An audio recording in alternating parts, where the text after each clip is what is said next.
Welcome to The Growth Equation. This isn't your typical business podcast. We're keeping it real about the challenges of scaling up. Period. I'm Tristan Wright and I've been there. I've built and scaled my own business. I've sold it. I've learned a ton along the way. Now I'm bringing you the no BS stories of founders who are in the trenches right now, navigating that messy middle. We're talking advertising, marketing, design, creative, branding, the whole 9 yards. Doesn't matter if you're a solopreneur or running a team of 100. Everyone's got a secret sauce, that thing that makes them different, better. We're going to uncover it. So grab a coffee and let's get real. Today we're talking to Jo from Drum Digital. Jo, welcome. Been looking forward to having this conversation with you. Thank you, Tristan. Me too. Yeah, it's going to be a good one. So tell me, Jo, I want to hear a bit more. I want you to share a bit about your business and your journey on to starting the business. Yeah, so I actually realised it's 10 years tomorrow. Oh, congratulations. I hope you're having a party tomorrow. I actually didn't realise it sort of snuck up on me, and then I just noticed, I was like, what's that in the calendar? And I was like, oh, that's my birthday. How exciting. So I'd always worked in marketing, particularly digital marketing since I finished uni, and always loved that blend of sort of understanding people with technology, human behavior, and then coupled with like sort of the latest changes. It's always moving, always changing. And I love the sort of tech side of it too.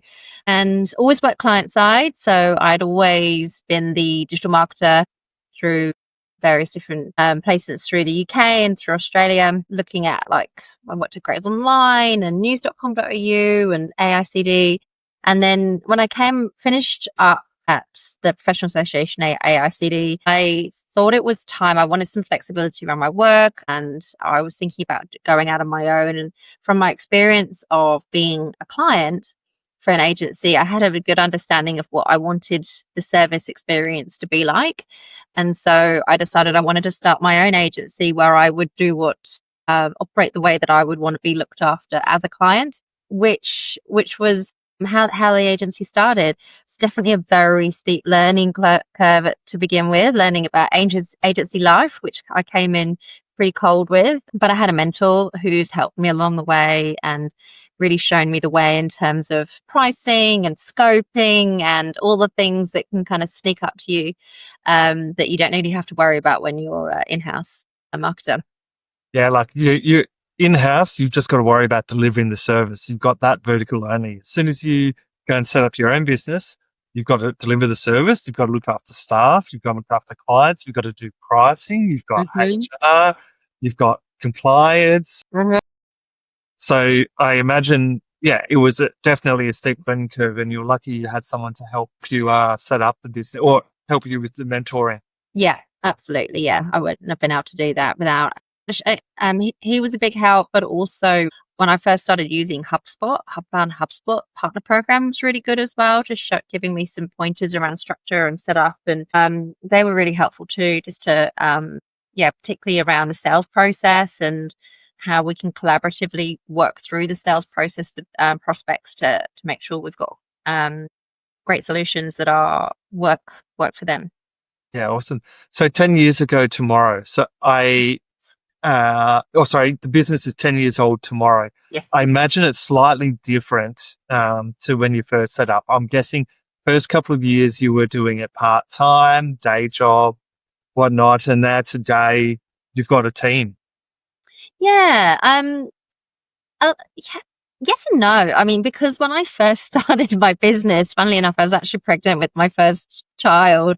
And so I was one of those people that thought, oh, I'm on maternity leave. I'll do all these projects. I'll start a business. I'll do that photo album I never thought I would do. And then when I actually had a baby, I was a little bit of a shock to the system that I actually don't have a lot of time for all these things. So actually, very early on, set up the business in such a way that I would have the structures and processes in place and support to be able to not necessarily be hands-on delivering all the time, because then in quite quick succession, I had my second child. They're 9 and 10 now. Obviously, my daughter ages with my business because they happened at the same time. And, it's not quite as hands-on as it was in those early days. But in those early days, I was sort of in the trenches with 2 under 2 plus running business. So I had made sure that we were set up in such a way that I had a support person that was working with me, and I was able to kind of do a lot of the briefing and the client managements and the client relationships and project managing and strategy. And then I would be supported with the delivery to make sure everything actually happened when I was changing nappies and doing baby things. So, and that hasn't changed too much. I mean, I'm still feel like I'm the outsourced marketer of the business for our clients. So I still, do the strategy, do the project management, and we still work with our broader supply network now, bigger team to make sure that the projects are still delivered. But it's a similar kind of model in a way. It's just expanded. Yeah.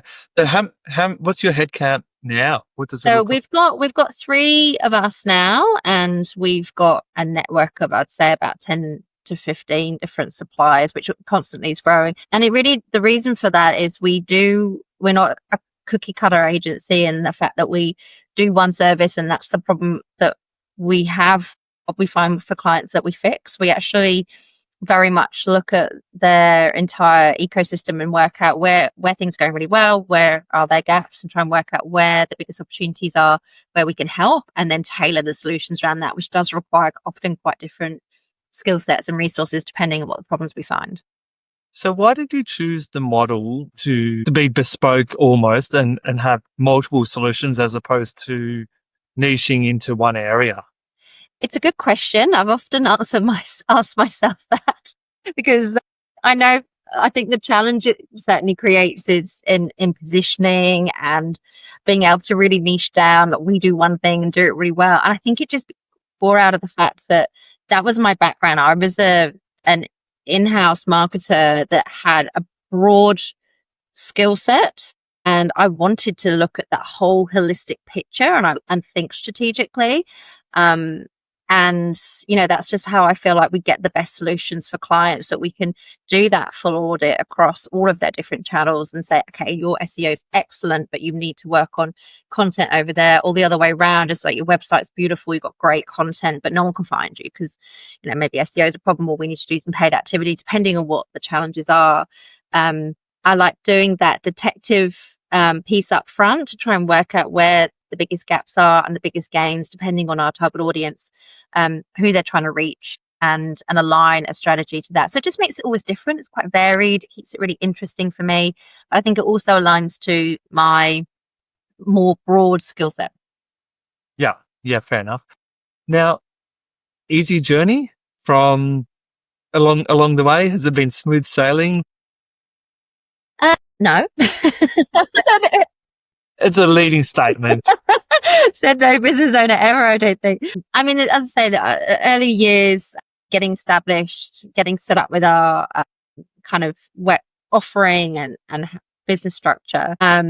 Say about 3 or 4 years, no, probably about 5 years in, we decided to quite aggressively grow and outgrew our pace. And so the team grew to about, I think we had about 8 one Christmas party. I remember we had everybody together, and which was a really good time. And I think we just did it slightly too quickly. And the problem with that was, the idea behind it was that I was meant to be freeing up my time so I could focus on new business. And because we hadn't actually grown, we were great at a 3 or 4 person team, but when we'd grown to 8, we just found we didn't have the right systems and processes in place so all of that team felt supported. And so it just meant that I spent a lot of my time supporting them as opposed to doing what I was supposed to be doing, which is new business. And it just meant that the pipeline just didn't fill the need that we had then. So so there's some lessons learned. That was probably one of our biggest lessons learned, just growing at a good pace that's right for the business, and making sure that there's really good structures and processes in place to deal with that next jump up. It is almost like a linear, and then it is a jump, and being ready for that jump. And we probably weren't quite ready. So it's taken a bit of regrouping there. Yeah. So you hadn't put in there, you had the systems for 2 or 3, or you didn't really need systems for 3 people. We had a bit and it kind of worked, but then when we grew and it was all new people trying to learn how things were done. They weren't robust enough. What did that do for you behind the scenes? Was it poor cash flow, stress, loss of clients? What happened? We didn't lose clients, but all of the other things that you said there, like cash flow, pressure, stress. I mean, suddenly it's people's lives that, you're paying someone's salary. That's their career. It's their job. So it's not something that we took lightly. And, it was a mistake that cost everyone. Yeah. So it wasn't, it was definitely a hard lesson to learn. So did you have to let go of people? Yeah. Or, yeah? Yeah. How did that go? Like, that would have been not easy. Yeah, I mean, I had experience from like growing teams and letting teams go in back in when I was client side, but it's so personal and it's your own business, and I feel like I feel their feelings, and I've felt my own. So yeah, it felt quite different in that circumstance, but yeah, it was very difficult, very painful, and I know probably not in that particular scenario, but I know earlier, my first time I let someone in the team go, she'd been with me for 7 years, and the time was up, and we did really need to move on from our relationship. And that was the hardest one, because I think I probably realized she needed to go about a year earlier, and I actually didn't build up enough to actually pull the pin on that one, because it was just so personal. She'd started the business with me. We'd grown this business together, and she'd been such a big part of that. But I knew, things had changed with us, and particularly with her. And the time, and I should have, I needed to take action. But yeah, I just felt it was just not how I wanted it to go. I wanted it to be this beautiful story, and we stayed together forever, and it was going to be great. But sometimes you just have to do that. Was it the typical what got you here won't get you there type scenario? Like, they were suitable for one situation but not the next situation? In that particular scenario, no. I think she was doing another job at the same time online. Oh, wow. Yeah. She was just sort of a lot distant a lot. It was remote working, around COVID time, and and just often not available. And so that was.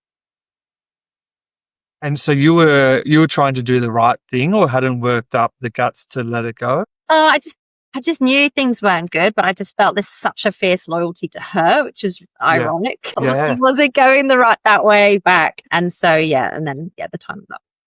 Yeah. That's amazing. Like, someone that you thought you trusted and helped set up the business with you, and they were almost taking advantage of your kindness. Yeah, I think that is how it was. Yeah. Yeah. Oh, better to move forward. Yeah, and I think it's just because she was part of my origin story. That was why I felt so particularly loyal to her, and we, been through so much together. But yeah, I think that wouldn't be the case anymore. And I thought, again, it's just lessons learned through business. That's it. Like, you need, like, they're not mistakes. You need to learn from them. Learn from what happens in your business, so you can spot it and identify it next time and deal with it faster. Yes, absolutely. So, now, we haven't got into your actual service, your actual offer in detail. Like, we go on your website, there's active campaign on there, you mentioned. So is it a lot of it email marketing? Whereabouts would you say your expertise is, even though you've talked about the fact that you do multiple different offers? So what we tend to do is a digital audit of our clients to work out where their gaps are, where their opportunities are, based on who their target audience is. Based on that, we might do some initial setup or one-off or project work, which might be around making sure their website's really converting, or it might be a bit of an SEO tidy up in the back end, or it might be setting them up on a CRM, or kind of those sort of once-off pieces. And along with that, maybe some automation sequences to improve conversion or getting people to come back and revisit. So they're kind of the setup pieces. And then once that's in place, we tend to be the ongoing, keeping the beast moving, if you like, marketing daily work. So for example, a lot of our clients are on retainer, and the way that we operate is making sure that we've got a great content plan, that it talks to their target audience, and we're creating the regular content, whether it's blogs. A lot of our clients are in like the B2B and professional services space or manufacturing, so it's quite kind of call it grown up marketing. It's like it's not the big idea or the kind of sort of TikTok world. It's a lot more kind of thought leadership content, kind of more on the serious side. So making sure they've got great content out there so that they're building their professional brand, putting that out on through their socials, making sure that they're sending at least one monthly email to the database, and probably creating the automation sequences in the back end there, and then usually supporting that with additional paid activity, whether it's like paid social or Google Ads, just so that they're reaching or making sure all of their owned channels are turning to make sure that people are finding out who they are and returning. So tell me, the retainer model that you've got, how do you structure that, and how do you structure your services in that sense? So it's usually based on how the number of inclusions in there. So for example, say we've done an audit, the site's amazing, we've got lots of conversion opportunities, perhaps a lead hook. And then depending on the kind of appetite for growth, a typical retainer would include, say, like 4 to 6 blog articles a month, maybe subbing out a blog article for a case study. So we're building up that social proof on their site for previous work that they've done. Then we would use that to create a monthly email newsletter. We've got the content there, and that also feeds our social posts. And then we'd probably do a paid campaign. So that might look like a lead gen thought leadership piece. So we probably usually run them about once a quarter for clients. So creating an asset, whether it would be like an ebook or some sort of guide or something that's helpful, create the landing pages, and then the paid out campaign around that to drive leads so that they're actually building in their database over time. So behind the scenes though, is this all productized, or how do you manage it behind the scenes? I mean, because a lot of our clients use HubSpot, it's the HubSpot marketing suite. But I usually estimate in terms of hours, and it's like the pricings are tiered based on number of articles, how many emails, how many paid campaigns. So yeah, we've got some sort of set productized versions. It's faster and faster, sort of 3 different tiers based on, and all of that is based around content and how much activity there is. Yeah, totally. Because if it's a fully bespoke model and you're rescoping every single month or every client, that's going to take a lot of your time. Yes. I mean, if a client does have a different need, then there is a bit of that depending. But in the back end, I have sort of set up like if we're just running a paid activity campaign, like this is what the pricing looks like for doing that as a standard, versus if we're doing that plus content plus a little bit of SEO, or we need to build a new website, and we've got some standard pricing around all of those things. Yeah. Now you said you built the business partially because children were on the way and you wanted to have the flexibility to be able to work while still spending time with the family. Has it been like that the entire time? Yes and no. I think it just depends on, there is a fluctuation to business. So yes, at times, I know particularly in those early couple of years, there was lots of late nights, or I was up in the night and I might be through the night on the computer working some crazy times. But I say more or less it has been like that. And obviously when there's important things like deadlines or key projects, and that's not necessarily always the case. But I do tend to work most of my time during school hours, 5 days a week. And I mean, there's always exceptions, but that's worked pretty well so far. How have you been like, there's lots of people listening that are like, how have you been able to do that? So your secret sauce. I think that sort of goes back to where I started. I had these 2 little babies. I had client work coming in. I had retainers. So I had work that needed to be delivered every month. So I use ClickUp now. I used to use a Trello back in the day for lists, but yeah, ClickUp's where the tool we use now for project management. And I find tools like that have been absolutely essential. So each client has their own list or board, and managing all of the jobs in there, and then having the right team connected to those lists so that we can talk, they might be in different countries, they might be in different states, wherever the team are, that we can always collaborate digitally and talk about projects and make sure that the timing's right and that we're delivering on time. So again, I think it's just having really good tech supporting what jobs need to be done, and then having a behind the scenes team helping put together the delivery. Yeah, so setting it up correctly and then making sure you adhere to it rather than breaking those boundaries or going through the limits. Yes, absolutely. Yes. So they just keep everything on track, or help to just see what we've got to do and when we've got to have it all done by, and keep everybody organized. And so I think because I've had to do that early on, it's just been something that's always been the case. Looking back, so 10 years, what's probably been your biggest learning business-wise? It's not for the faint-hearted. Yeah, I think there's just been a few times when I've probably felt a lot more challenged than I was expecting to, whether it's, I don't know, there was one time when somebody didn't want to pay, or another time when they were having their own, someone that I was partnering with. We do a lot of partner collaborations with other agencies where they want the digital arm, and we partner with them. And one partner I'd worked with for years, and we'd got on so well, and, to the point where we were like friends. And then I think they were having their own problems with their agency, and then, they just ghost you, and he actually didn't pay, but we managed just where it got ugly. And, I think those sorts of things that I just wasn't really ready for dealing all of that.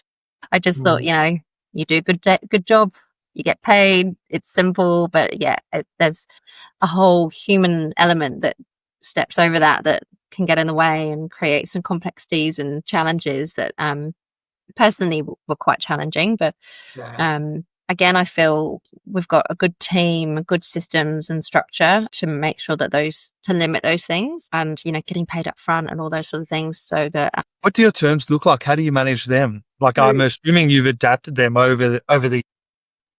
Yeah, and it's a weird thing, marketing services. So often, like the work, we used to work and then right at the end, send an invoice and then you get paid like 3 months later.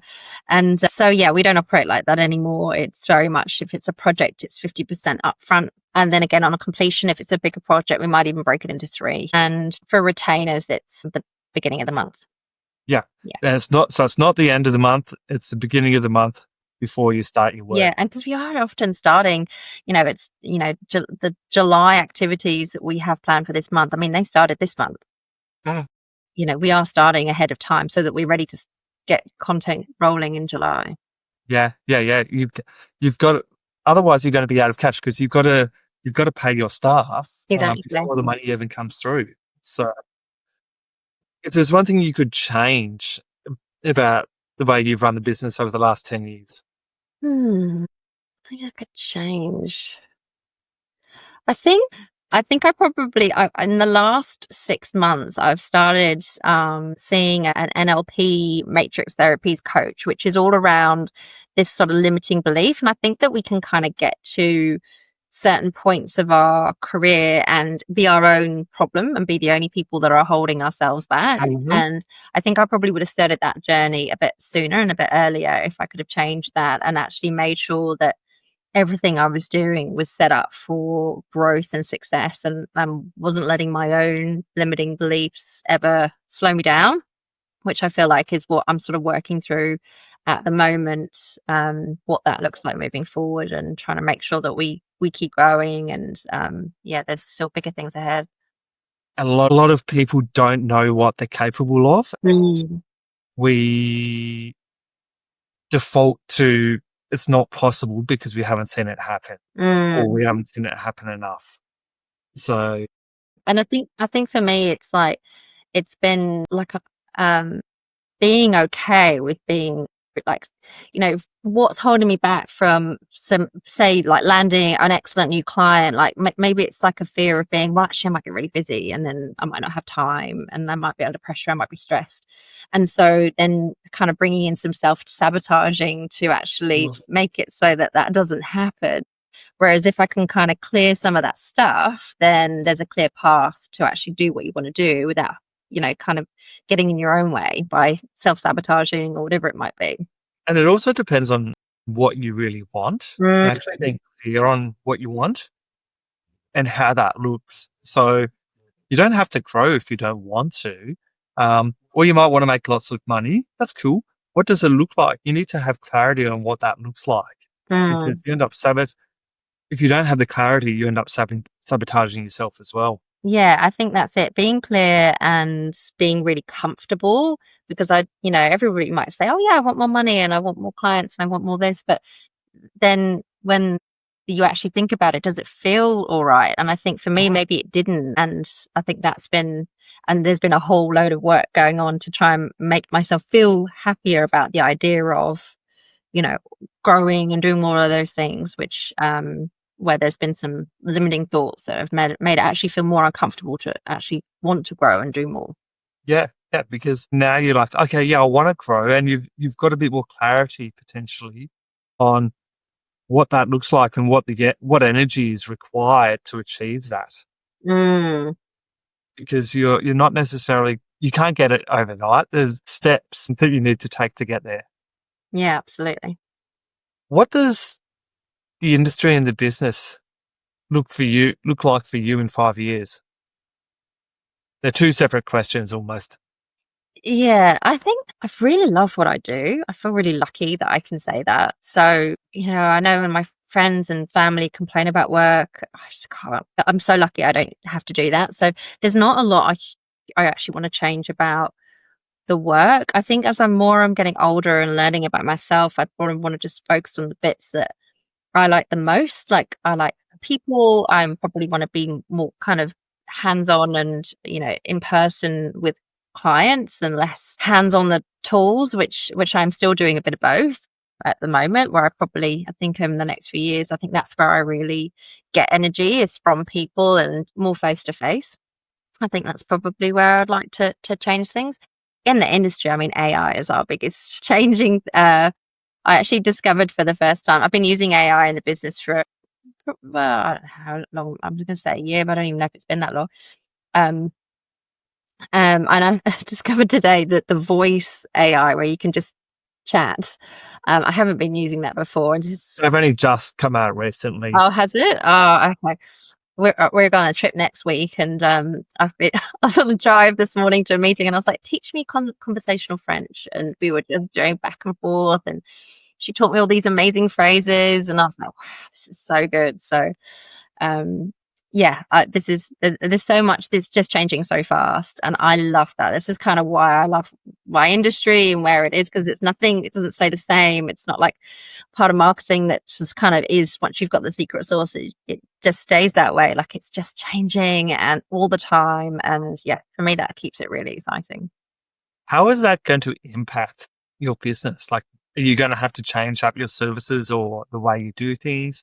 I mean, it's definitely sped up the way we do things. But I mean, I think the bit that I enjoy the most is still really important, which is the strategy. So understanding who their target audience is, what their needs are, what their behaviors are, and where their biggest sort of key triggers are. And then mapping that back into where their a content strategy, but also looking at their whole business as a picture about where they want to go. Do they want to grow? How are they wanting to evolve? And trying to work out what that actual sweet spot is and the plan to deliver it. See, that I feel like still has a very human element. Yeah. Yeah. So the bit that I enjoy, and then the delivery, I'm sure AI is going to continue to support with the delivery, but I just feel like there still needs to be the human piece of what we do. Yeah, not yet, but we'll see. Yeah. What's one piece of advice that you could give yourself 5 years ago? So we're thinking of other business owners. One piece of information that you wish you knew 5 years ago. I think it's, the whole analogy of putting your own life mask on first. I think just taking some time. I think there's been time where I've been so focused on client delivery and making a success of the business and driving that you can get really caught up in the frenzy of all of that. And I think that, you don't look back and go, oh, I'm so glad I worked that hard. Yeah. And I think just making sure that there was time to, like, I remember talking to someone about, I actually have cracked our frame in our door because sometimes I'm moving so quickly around the house. I grab the door frame and I would like almost swing round to move around the house so fast because I was running from like one thing I was doing to another because everything's just such a rush. So I think, if I could give one piece of advice to myself or to anyone else, it's just maybe slow down and Smell the roses. yeah, smell the roses, celebrate the wins when they happen. I mean, I'm going to celebrate the birthday tomorrow, but so often it's like, brilliant. Okay, that worked. Next. And just jumping over that so quickly and not really celebrating. So I think just taking a breath to kind of step outside. I'm not good enough at this yet, but I mean, I'd like to say I meditate. And so I think just doing something like that, that's time out, a breath to get perspective, think clearly, not rushing in. I think that and celebrating the wins is probably the main thing. Awesome. Jo, thank you very much for your time. People want to get in touch. What's the best way to connect? You can email me at joanna@drumdigital.com.au or find me on LinkedIn, Joanna Sharma. Excellent. Thank you. Well, thanks for having me. That's a wrap. Thanks for tuning into The Growth Equation. If you've enjoyed the show, hit that subscribe button and leave a review. It helps us big time. Catch you next time. And if you want more, head over to evolvetogrow.com.au for show notes and exclusive content.